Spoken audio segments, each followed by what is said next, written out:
Galw'r aelodau. I call members to order. The first item on our agenda this afternoon is questions to the First Minister, and the first question is from David Rowlands. Diolch, Llywydd.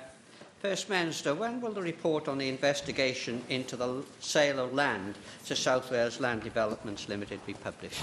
Well, the Auditor General published his report in July of 2015, and the Public Accounts Committee published its report in January of 2016. Well, I thank you for that reply, First Minister. First Minister, you set up an inquiry into what was described by a committee of this Assembly as a cavalier approach to the disposal of public assets, which was scandalous. And this deal has also been described as one of the greatest blunders of recent times in Wales. Therefore, does the First Minister not agree that this inquiry is a test of the competence of the entire framework of scrutiny and administration, which makes up devolved administration in Wales? Further to this, is it not true that the magnitude of this blunder demands that the necessary checks and balances are put into place as soon as possible to make sure this sort of debacle does not occur again? At the moment, there appears to be a perception that this matter has been kicked into the long grass. Well, no, the Auditor General recognised we acted quickly and appropriately once concerns were raised. We commissioned a review of the governance of RIFU and a peer review of the professional advice, which was conducted by Deloitte, and we made the results of both of these reviews available to the Auditor General. Mark Reckless. The Public Accounts Committee concluded that RIFU and Welsh Government lost the taxpayer tens of millions of pounds. Yet the Welsh Government has claimed it's not possible to demonstrate that land was sold undervalued. In responding to the PAC, Welsh Government confirmed a legal process had been initiated and said further legal steps were under review. Will the First Minister confirm whether that process and those further steps are civil, regulatory or criminal? And if he is to seek damages, can he confirm that he first needs to accept that he made a loss? There are legal proceedings that are ongoing, and as a result, I cannot comment further. Neil McAvoy. Diolch, Llywydd. The facts of this matter are that, just take Lisvein. Land was sold for £2 million, which weeks later was said to be worth £41 million. The issue is a stain on devolution, and I believe it's a stain on your First Ministership.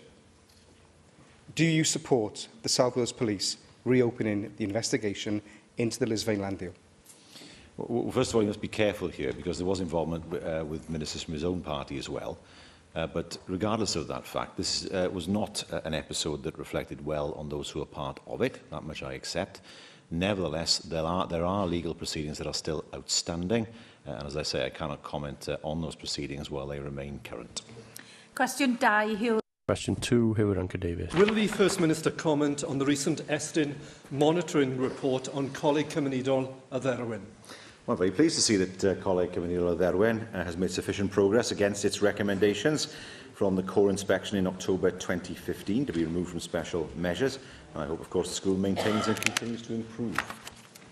I'm delighted the First Minister has seen that report, and he will note that the comments of Nick Breen, the executive head of the school, have been that they've flown out of special measures. I think it may even be unprecedented. The turnaround has been incredible. I remember shortly after the not far short of a crisis that the school went into, the head teacher standing up in a prize-giving ceremony in that school where their heads were down and saying, I tell you, we will turn this school around rapidly. And by that summer, we had achieved record GCSE results. Will he join me in commending not only the head teacher, but all the school staff, the support staff, the teachers, everybody involved in the school there, but also the governors as well, and also the pupils. This has been a difficult time for the school, but to fly out of special measures in this way, with the support of BCBC local authority, with the support of Welsh Government and the Schools Challenge Cymru funding, has been an incredible turnaround, and it shows what can be done with leadership at all levels for the good of our pupils and our students. I think that analysis is absolutely right. Mr Nick Breen, of course, has an established track record elsewhere in the county borough. But it shows the difference that leadership can make to an institution, that is going through a difficult phase. The staff are pretty much the same, the pupils are pretty much the same, but the leadership clearly was not there in the way that people would have expected. It is there now, and it's fantastic to see the progress that's been made. Susie Davies. Diolch yn fawr, Llywydd, and can I just add my voice to those sentiments as well? I think this is amazing news for Coleg Cymunedol at Erwin. Even so, the report does note that the curriculum currently limits continuity in the development of pupils' Welsh and modern foreign language skills, and that it plans to address those in 2017-18. While bilingual and even trilingual skills, as I hope you accept, could be agents of social mobility, and of course we have the 1 million speakers target. So is there any support that Welsh Government might be able to give the school or the consortium that's involved in this additional advice or support in order to make sure that they actually crack this in this next 12-month period? We do stand ready, of course, to provide advice, as will the local education authority. But I'm confident that with the leadership that is in place in the school now, that they will be able to meet the challenges that they have been set, and of course to continue with the good progress that's been made. Caroline Jones. Diolch, Llywydd. First Minister, it is good news that Coleg Cymunedol of Erwin is out of special measures. The staff and pupils should be congratulated for making strong progress against the majority of Estin's recommendations. First Minister, what help is your government giving to the school to ensure they make better progress in improving the numeracy and literacy of pupils, and how will your government ensure this work is not affected by budget cuts imposed by the LEA? Well, primarily, of course, it's a matter of the LEA to provide support for schools, but ultimately the school needs a strong leadership team, and that's been established at Coleg Erwin. The results are there for all to see, and we expect, of course, schools and the LEA to adhere to Welsh Government policies and to provide advice on that basis. Cwestiynau nawr gan Arweinydd. Questions now from the party leaders. Leader of the UKIP group, Neil Hamilton. The First Minister will know that the Welsh economy is worth about £60 billion a year, and of that, 38 billion is accounted for by public expenditure between the UK government and the Welsh government, about 2/3 of the total. Does he agree with me that there is an urgent need for greater diversification? We do need to get more private capital into Wales to generate more wealth, to raise the tax base, and therefore to have the opportunity to spend more on schools, hospitals, etc. And that's why the decision on the Circuit of Wales was particularly disappointing, because that was a project which offered £350 million worth of private capital to come into Wales. And now that isn't going to happen, instead of which we're going to spend another £100 million worth of taxpayers' money on an empty industrial park. Is this not an indictment of the Welsh Government that after 20 years we've gone backwards rather than gone forwards? Well, the point I make about the circuit is that the circuit needed a government guarantee at the very least. Now, if the circuit was in a stronger financial position, it wouldn't need that guarantee. What we have done is to move forward with a technology park. It's based on discussions we've had with potential investors. It's based on the fact that for some time it's been difficult to attract investment into some parts of Wales because of a lack of buildings where people can actually base themselves. And thirdly, of course, it'll have a heavy emphasis on skills. The last thing we want is for jobs to be created, but for local people not to be able to access those jobs. And the technology park will deliver in all those areas. Well, the technology park will just deliver a set of empty buildings. There is no interest in those buildings that the First Minister can point to, which gives any guarantee that they'll be occupied for any automotive firm or any other firm, actually. Whereas at least with a world-class racetrack, in the light of decisions which might be made in Silverstone, where Formula One could move away, then this is an obvious hub to form a cluster of related industries. Without that, there is little prospect that this will be any more successful than the Ebervale Enterprise Zone in attracting jobs to a part of the world which desperately needs them. Well, as I've said, the reality is this. We have spoken to potential investors. There is interest. We're not looking to put a building up there which won't be filled. The reason why we're moving ahead as we are is because we have taken soundings and we have listened to companies such as TVR, who are coming to Ebervale, and others who are interested in creating that automotive cluster. They all said to us that a circuit was not essential to their business plans. And they still want to work with us to deliver those jobs. Bear in mind, of course, that the circuit itself would have created very few jobs indeed. it was the phase 2, the technology park, which we're looking to build, which would have created most of the jobs. Well, that's, of course, been said by the developers all along, that the great advantage of this facility was to be the centre of a much larger collection of firms which would generate jobs in the real economy of manufacturing for many, many years to come. Those jobs are now more speculative than before, but instead of a government guarantee which might never be called upon, we now have an actual promise by the Welsh Government to spend real money, taxpayers' money, up to £100 million over 10 years, with no guarantee of a single job coming out of that beyond the construction phase. So shouldn't we really be doing a lot more than we are to make Wales an attractive venue for private sector investment? As I said in my first question, in order to raise the tax base so that the Welsh Government has more resources available to it to spend on all the highly desirable social objectives that we all share. Well, I don't disagree with the point he's making. I remind you, of course, about the announcement by CAF last week of 300 jobs being created in Newport. We have just seen our best foreign direct investment figures for nigh on 30 years. It's a sign that Wales is a place that businesses want to invest in, that we are getting better jobs. In the early 90s, investment was attracted into Wales on the basis that we had the lowest wage rates in Western Europe. Those days are long gone, nor should they ever return. We are increasingly able to attract jobs into Wales on the basis that our people have the skills that are required, that, to quote Aston Martin, we have a government with pride and passion in terms of selling Wales to the world, and the results that we see for FDI speak for themselves. Arweinydd Plaid Cymru, Llawn. Plaid Cymru leader Llawn Wood. Do you believe Wales is moving towards free higher education or further away from it?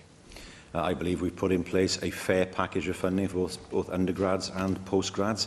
And that is, of course, something that we are proud as a government to do. The package available to students in Wales will be more generous than those in England. I know it's the end of term, First Minister, but that wasn't a very convincing answer. I've heard a range of attempted justifications in this chamber and outside from you and Cabinet members to the announcement that was made last week. But what I'm hearing from students is very different. The NUS believes that tuition fees should be frozen, and they say that the announcement that your government has made is a huge step backwards. They say that this will hinder access to education rather than help it, and that they say that there should be pragmatic steps towards free higher education. Those students were quoting what was, up until last week, Labour Party policy. Why have you turned your back on them? Well, the NUS signed up to the Diamond Review, so it's surprising that they now say that they're not supportive of what's proposed. Of course, they will want to represent students. We understand that. What the Diamond Review does is also provide funding. What the Diamond Review also does is to provide, for the first time, support for postgraduate students, which is hugely important. And we stand by, of course, the manifesto promises that we made in 2016. The Diamond Review didn't recommend a hike in fees, First Minister, and also a number of parties signed up to participating in that review, but they didn't sign up to implementing whatever outcome was recommended. That is down to your government. First Minister, you've turned your back on students, and you must be hearing the same messages that we have been hearing. Plaid Cymru believes that higher education is a public good and should be funded across the education budget by the whole of society. Students want their universities to be better funded through FMQ and through your government, not from their own pockets. Students should not bear the brunt of that demand for better funding because there is a historic funding gap that exists due to your lack of investment as a government. You want students to pay for that funding gap. We believe that that is unjust. Now, I note that the announcement was made during the summer holidays. Can we allow the Leader of Plaid Cymru to continue, please? We don't need accusations being hurled around the chamber. That announcement was made during the summer holidays when students have already left campus. At the end of this Assembly term, will you now give those students some well-deserved good news and abandon that tuition fee hike? Or does the Labour Party no longer believe in free higher education? Well, first of all, I'm surprised to hear that she's distancing herself from the Diamond Review, which is news to me, I have to say, at this stage. Secondly, it is not sufficient for her to say that she wants tuition fees to be abolished without saying where the money is going to come from. It is not serious politics to say that.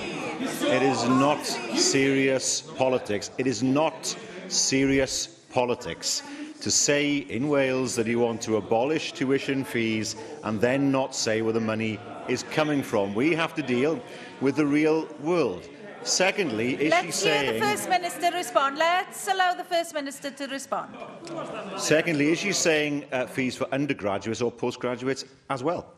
That is something that she needs to clarify. What we have done is recognise that postgraduate funding has not been there in sufficient levels in the past, and so the package we offer for undergraduates and postgraduates is both fair and in advance of that available in England.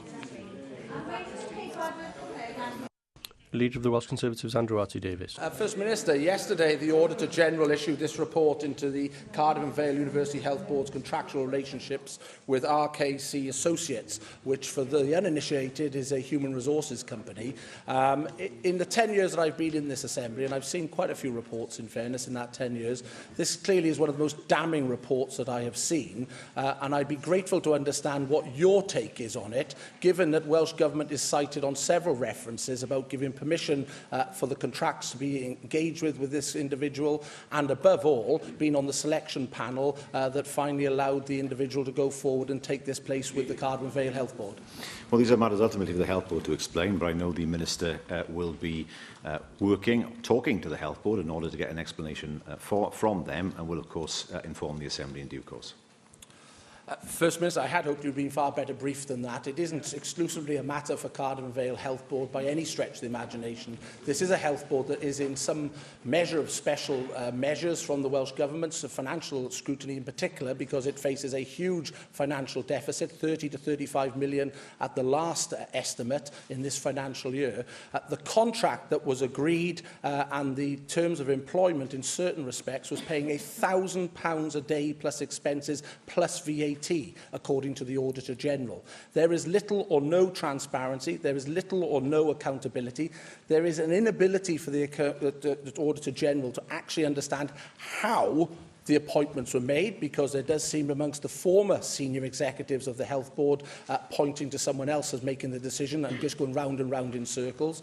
The one clear person who is involved here, because she was on the selection panel when the final appointment was made, is the Health Board Chairman, who was sitting on that selection. Do you have confidence in the Health Board Chairman, given the accusations that are put, not the accusations, sorry, the proposals that have been put in this report from the Auditor General himself? Because we have seen it time and time again. When these things run out of control, they can have disastrous consequences for the running and the well management of the Health Board in delivering services here in Cardiff and Vale.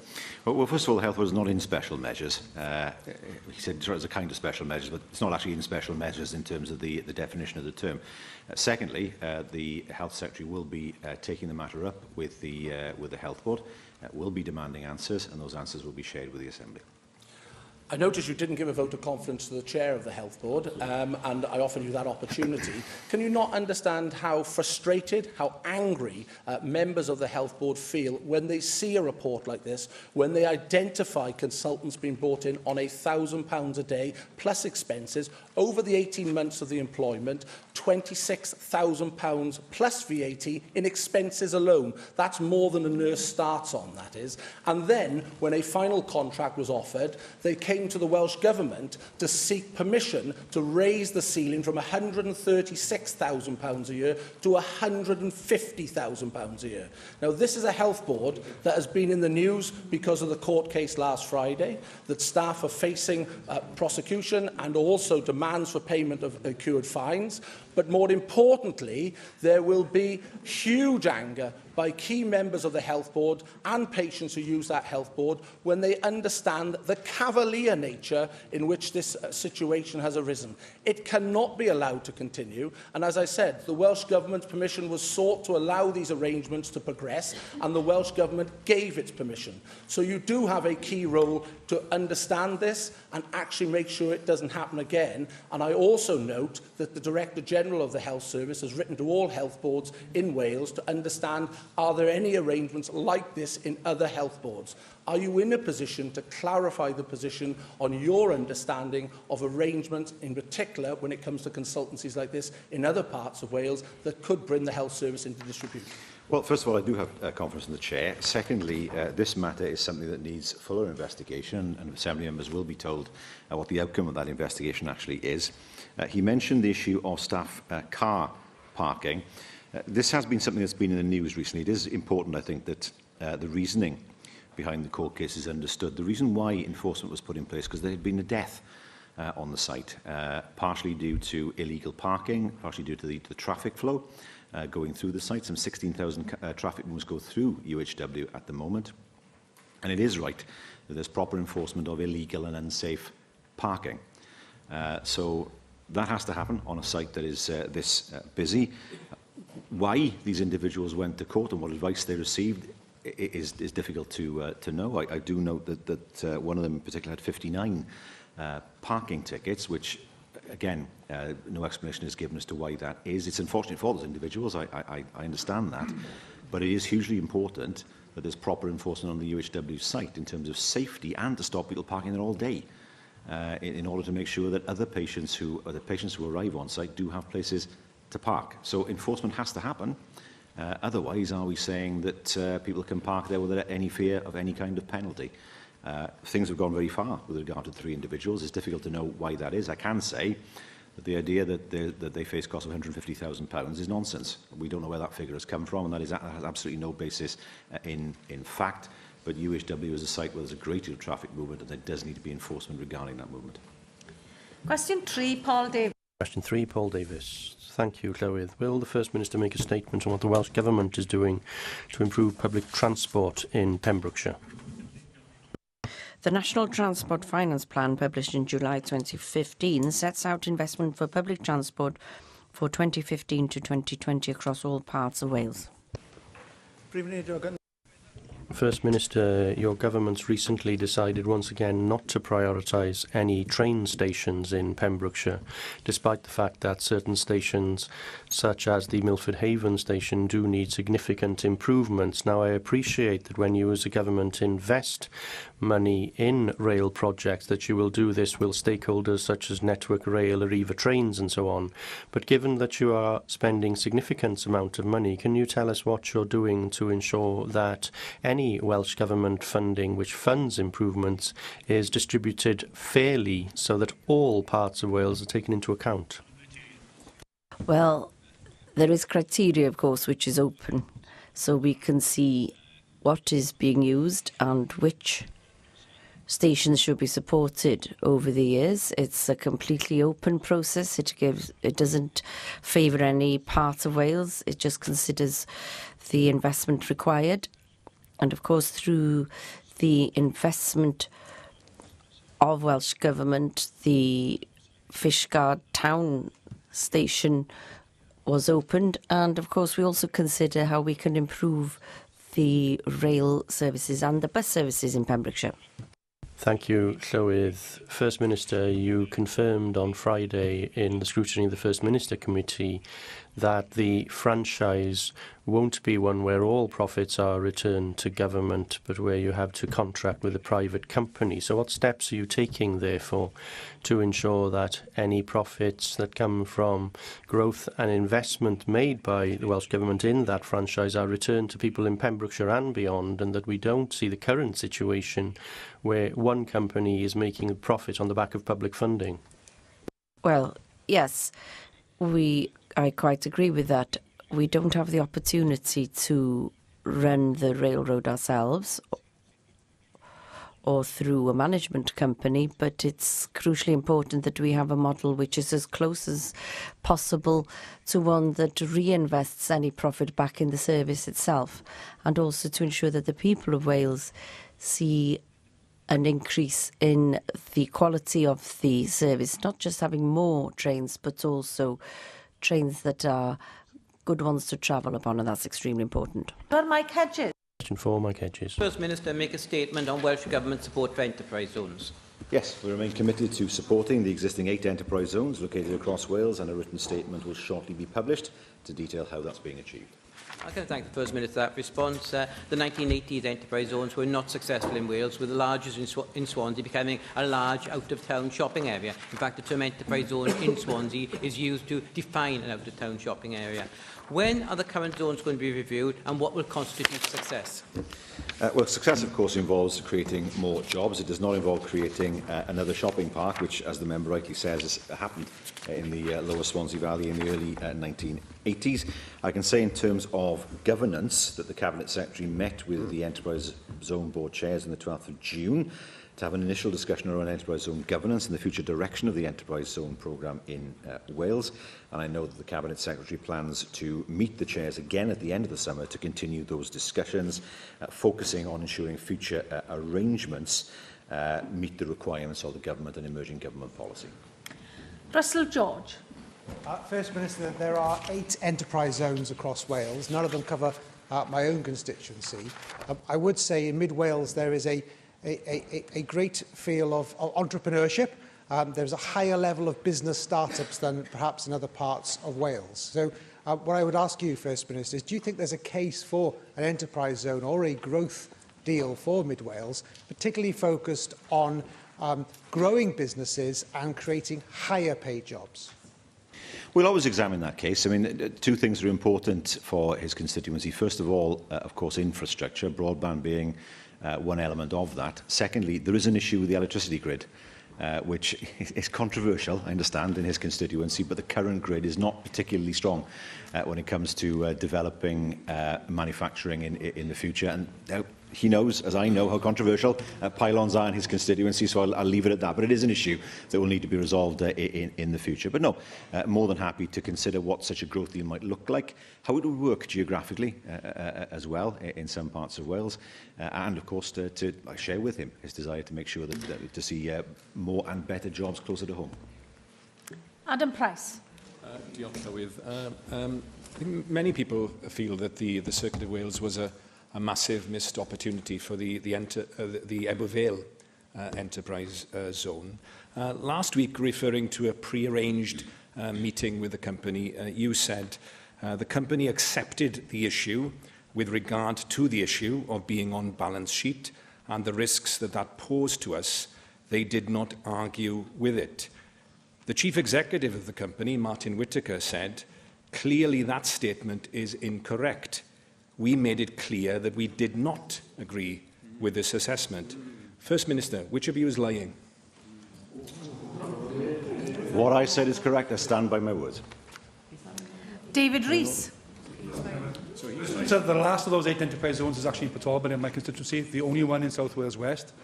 But it's important we see that now used to actually grow the local economy and grow local businesses. How are you monitoring that progress in that enterprise zone to ensure that actually that does take place and that the purpose of the zone is actually being achieved? Well, we're confident that the enterprise zone is working well in Port Talbot. We know, of course, that there's an opportunity for world-class manufacturing. Development, for example, of a full ICT infrastructure that will develop a relationship with Tata Port Talbot, developing the energy and environment capability of the enterprise zone, construction of appropriate business and office units, and assist the building of the Baglan Bay Innovation Centre. And I can say that since the inception of the zone, a number of inquiries have been received, seeking information about support for growth or new locations. These are at the early stages of development, but there are potentially some significant investments. Question 5, Hefin David. Question 5, Hefin David. Will the First Minister make a statement on the Welsh Government's approach to inclusive work-based learning? Well, last week, the Minister for Skills and Science set out the Government's agenda for employability. Working Wales recognises this Government's commitment to ensure work-based learning remains inclusive for all, irrespective of need. Last week, I met with Dr Stephen Bayer of Cardiff University, who is working on the Engage to Change project, which was set up using money from dormant bank accounts and based on a partnership between Big Lottery and Welsh Government. The aim is to get 16 to 25-year-olds who are not in education, employment or training into and have learning disabilities and or autism into long-term employment. One of the organisations working with it is Trinity Fields School and Resource Centre in my constituency, and I'm a governor and I declare an interest. I think it's got an important role, this project, in supporting job coaching and work experience for those young people. I think it can also have implications for transition under the new arrangements being brought forward by the Additional Learning Needs Bill. Would the First Minister therefore support a model of this kind if the pilot in Cardiff University, through Cardiff University, is proven to be successful? Yes, we look to see, of course, how the model works, and we'll evaluate the model. But we're very keen to make sure that we have as much available to get people into work, particularly those who have learning disabilities, those who are on the autistic spectrum, and of course we look forward to seeing what the results of the project are. Mohammed Ashka. Presiding Officer, I am sure the First Minister will agree that higher education should engage with work-based learning to address the economic imperatives for the supply of workers with appropriate skills and knowledge to equip them the changing nature of work at present job climate. What is the Welsh Government doing at the moment to encourage increased collaboration between employers, employers' organisations, and further higher education to deliver and expand the relevant workplace learning in Wales? Well, we work very closely, of course, with employers, because we know that work-based learning is hugely important to develop people's skills in the future. We are looking at how to develop people's employability and how we work with businesses in order to make sure that people have the skills they need for the future. Gareth Bennett. Diolch, Llywydd. Many employers feel young people leave the education system today lacking the practical skills they need for the labour market. Many people have degrees, for instance, but are not regarded by employers as being work-ready. Do you think that the university system in Wales could do with a shake-up? I think universities have actually improved over the years in terms of the way they work with business. It's true to say that some 10 years ago the link was very tenuous. Universities didn't see themselves as needing to work with businesses in the way that they do now. I certainly worked with universities, gone to universities where they are working very closely with business, where they see themselves as an economic driver to create start-up businesses, and that's something that I very much welcome. Question 6, Llyr Griffith. Question 6, Llyr Griffith. Thank you, Llywydd. Will the First Minister make a statement on the importance of patient voices in the provision and development of health services? It's key that the voice of citizens is continually heard in health and social care matters. Well, yes, it is, and your government is currently consulting on scrapping community health boards or statutory community health boards, and I see this as a retrograde step and a dangerous step, particularly for us in North Wales, because we need a strong independent voice which is locally based, which can challenge the health boards and challenge the government when needs be. The Health Council in North Wales has made over 500 ward visits in the last year, which is some 500 more than Healthcare Inspectorate Wales have done in North Wales. And we need to broaden the role of the Health Council, not centralise it into an ambiguous national body. Now, the new model which is being mentioned in your consultation is based on the Scottish Health Council, which has been recently described as a toothless hamster. Now, do you agree that going down that route in Wales would be a major mistake?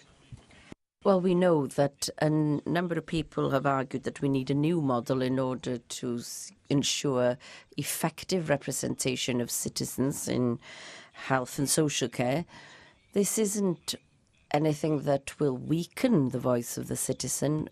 Of course, we wish to hear people's views on the schemes and plans that we have for a new independent body, and of course we'd be very happy to hear what members of the public have to say in order to ensure that this is something that will strengthen patients' voice.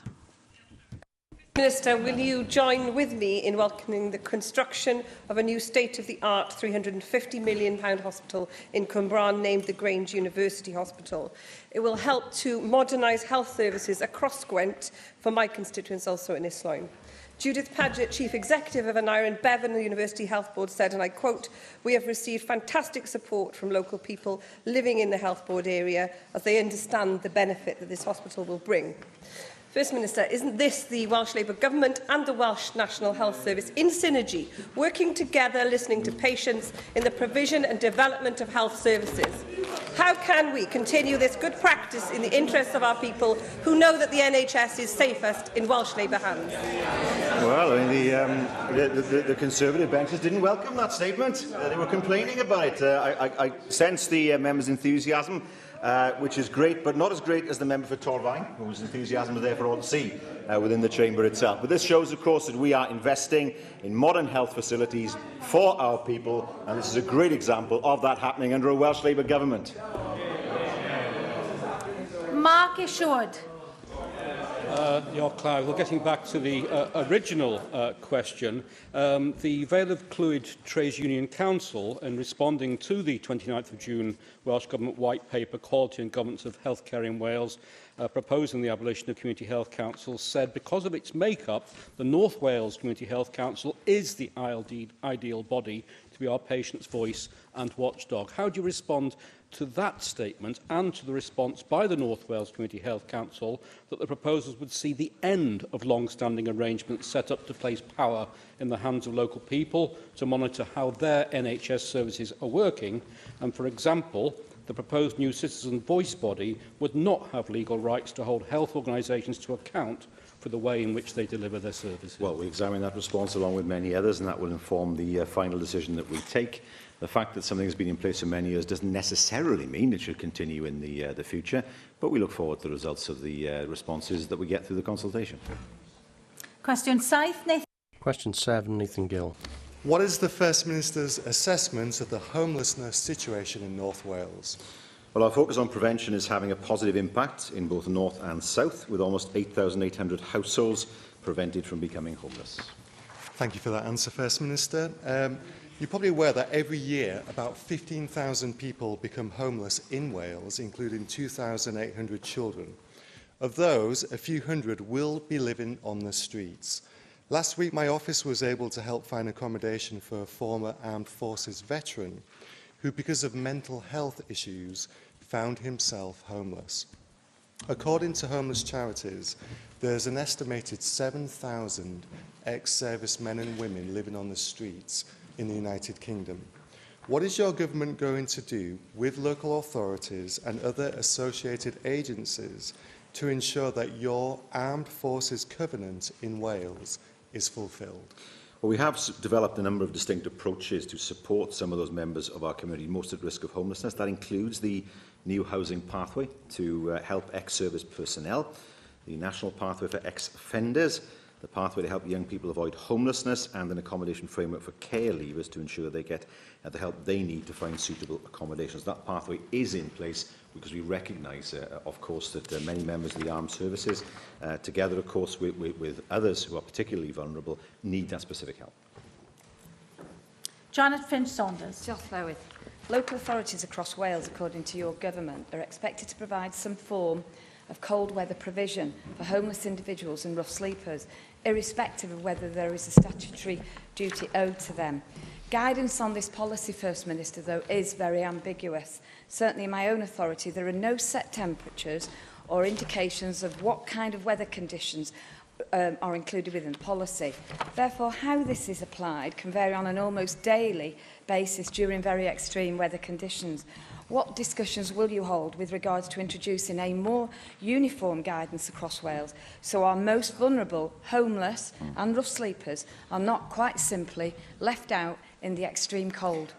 Okay. That process has started, but of course there's nothing to stop the local authority doing this themselves and actually saying what their guidance will be, what temperatures they will recognise. Nothing to stop them doing that, but nevertheless, we are moving forward with the process of starting to look at strengthening the guidance to introduce greater consistency across Wales. Rhyn ap Iorwerth. Thank you.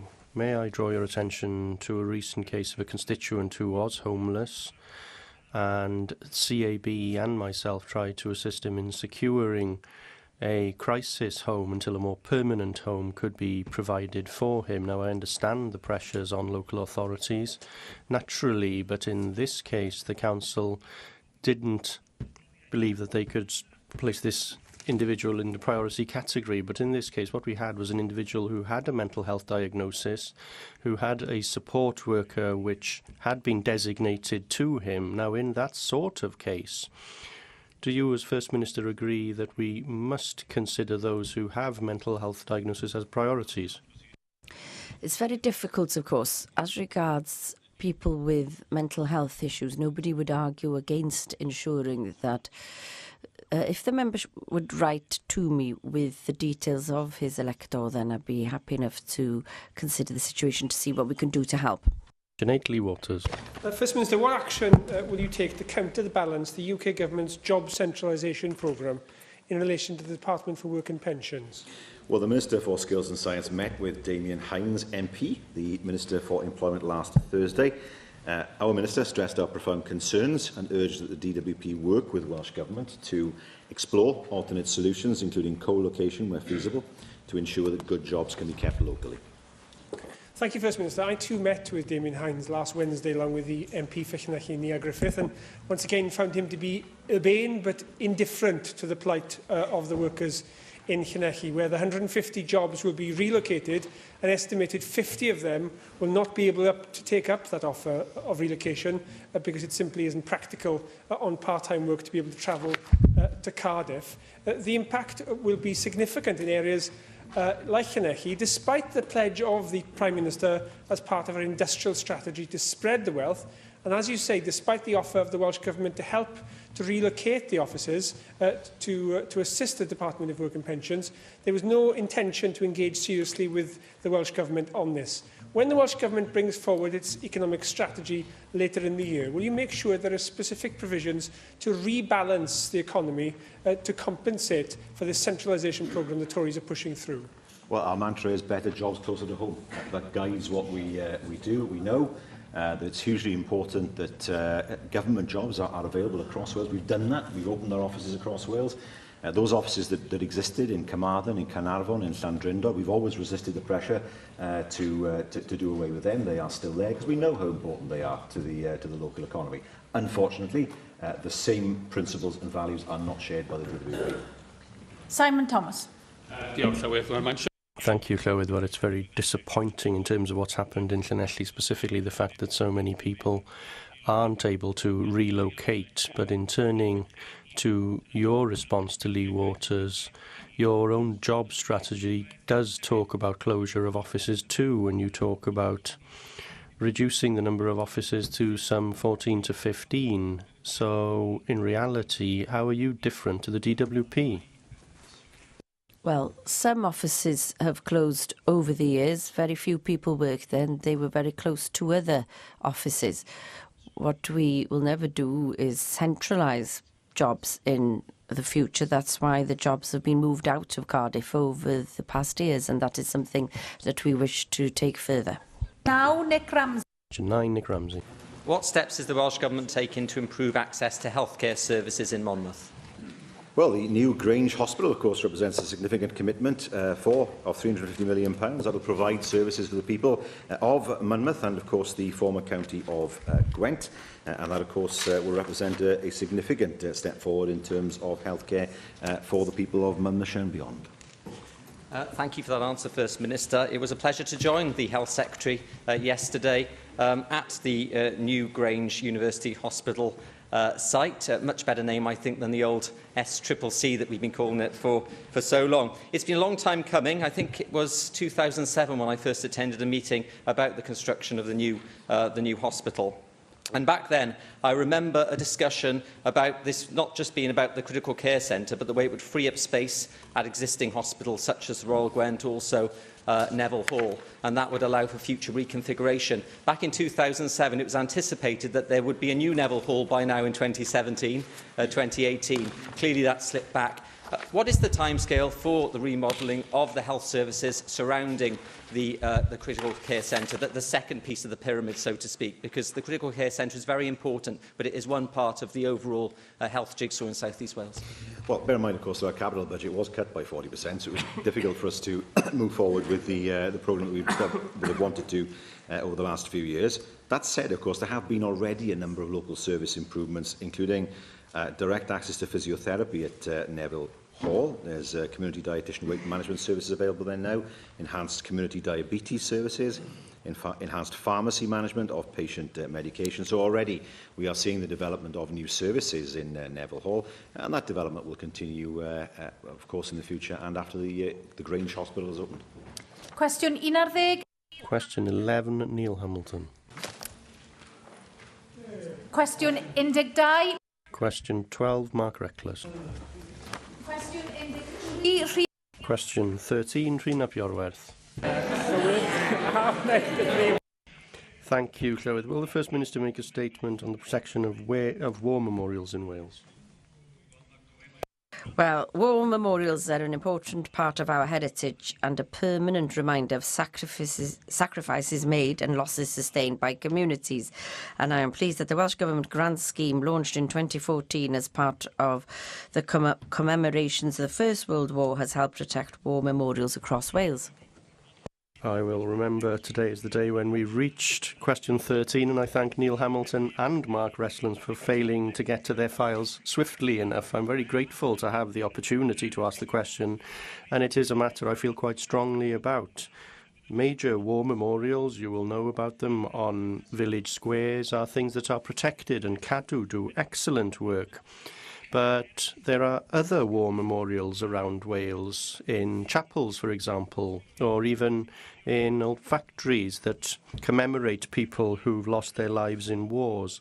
And those need protection too. And may I make an appeal on Welsh Government to ensure that work is done, and I can put the government in touch with people who carry out research in this area in order to assist us to safeguard our heritage for the future and commemorate those who lost their lives. Well, may I say I have previously reached question 15, but not for some time now. I was accused of giving them answers that were too short, so I've tried to lengthen my answers. I know that the Llanrhyddlad Memorial on Ynys Môn is now being considered for to be listed as a special memorial, and that's quite an unusual one, as I understand it, because it was redesigned after the Second World War, and it has a figure of a soldier from the Second World War. One of the things that we had to do when we started this scheme was ensure that we knew how many memorials we had on the register. But what has happened now is that more and more people want their memorials listed, and they want some money to maintain that memorial in the appropriate manner. And so if there are some on Ynys Môn, it's important that we know their location and we know how we can assist them. Thank you, First Minister. The next item on our